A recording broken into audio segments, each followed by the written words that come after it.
What's up, hard chargers? Kyle Miller. And Al Cohen. Al did a 20-second countdown. She's like, you ready? I'm like, yeah. She goes, 20, 19, 18. I wanted to make sure you were actually ready. Yeah. I mean, can you blame me? Last time I wasn't able to be heard very well. I had those wireless mics, and so I got the heard. snowball back out. Actually, the last episode, we could hear you. We could not see you. And so we had to do some fancy editing. You know, it was the episode before that. Yeah. Because of all the snow, I got the snowball. Got that snowball out. All right, so we had a lot going on. But first of all, I want to point out, I don't think AFP is allowed to do sponsorships, or if they are, I'm not allowed to do it. But I am wearing the Scioto Ribber t-shirt. I bought 3 of these while I was over there at our Scioto County chapter meeting. And even though it's been through the wash, this thing was sitting in the box so long, it still smells like ribs. If somebody who works at the Ribber sees this and you want to send Kyle some country-style ribs, you go, boy. You can contact him at... Go. Put the contact info in there. We are looking for sponsorships. What if they had the technology to email ribs? I'm just saying. I mean, that's basically Amazon, Kyle. They do have that. They still have to deliver it, though. I'm talking about I want it now. Okay.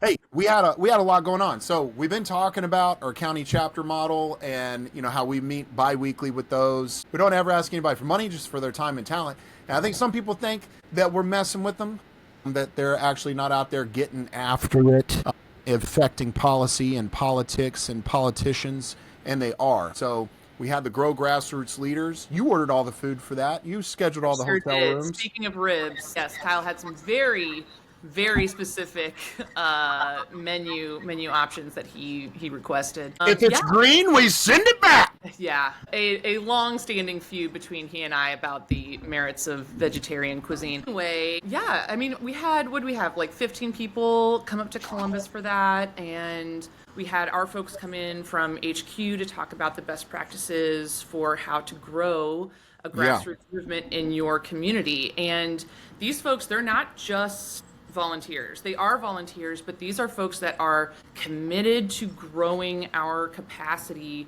to affect change in their communities. This is a process that they're going through. There's requirements that they have to fulfill, and I think we're going to talk a little bit about that more later. Yeah, so 15 folks from, I think it was 6 different counties, basically coming together to learn how to do what we do.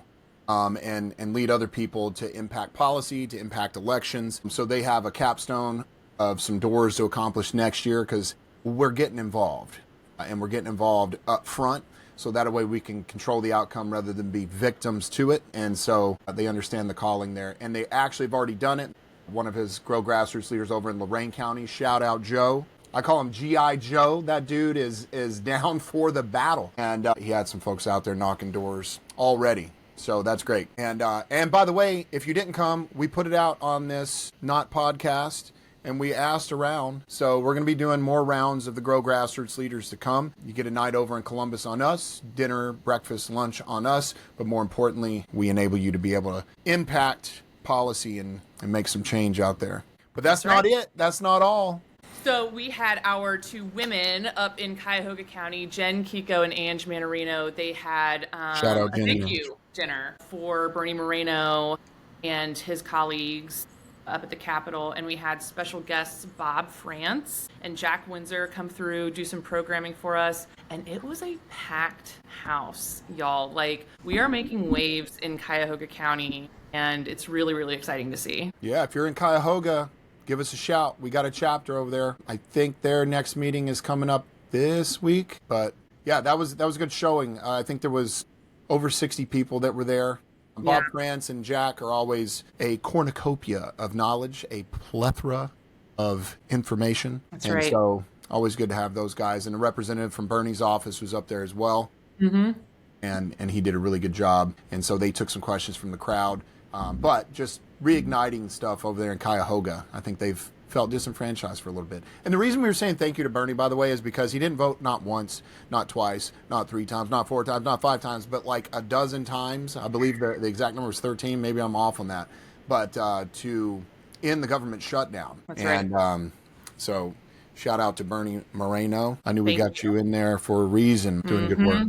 Then, speaking of Angela Manarino, she also took her Geauga County chapter to the State House, right? Yeah, yeah. I said, so she zoomed me in because I planned on going over there, but all of our kids got snowed out from school. So naturally, my wife and I were in survival mode. And so I didn't get a chance to make it. So they zoomed me in so I could talk to them, say they put me on the TV there. But I told them, me and Adam Bowling down in Dayton, we went to Cedarville University for a Christian business leaders meeting.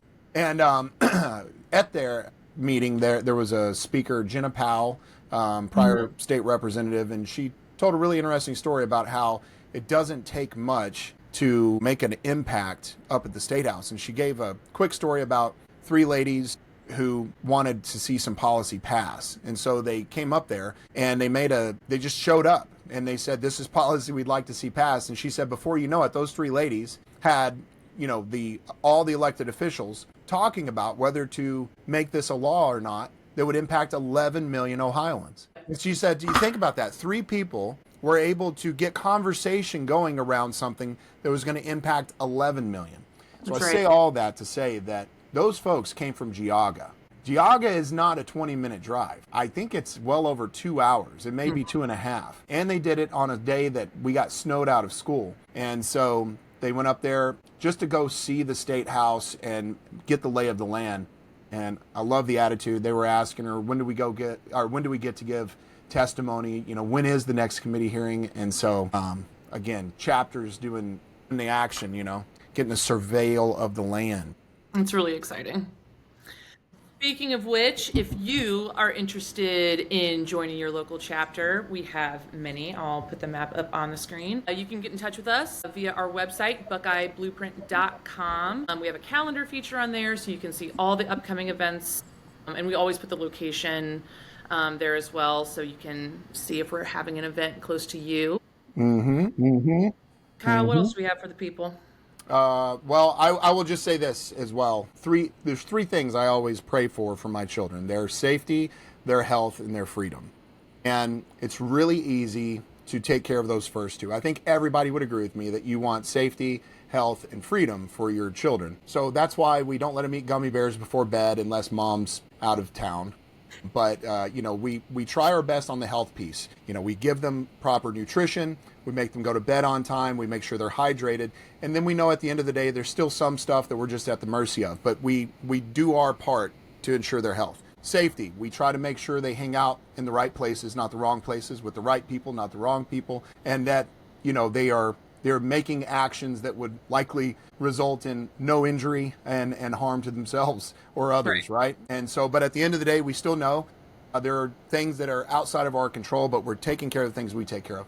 But that third one, think about this. If you're not with our chapter, who are you with? And what are you doing to impact their freedom? Because there are things that you could do. You are at the mercy of some things, just like you are with health and safety. But are you out there doing your part to try to make sure that their freedom is ensured for their generation and show them how to ensure that for their kids?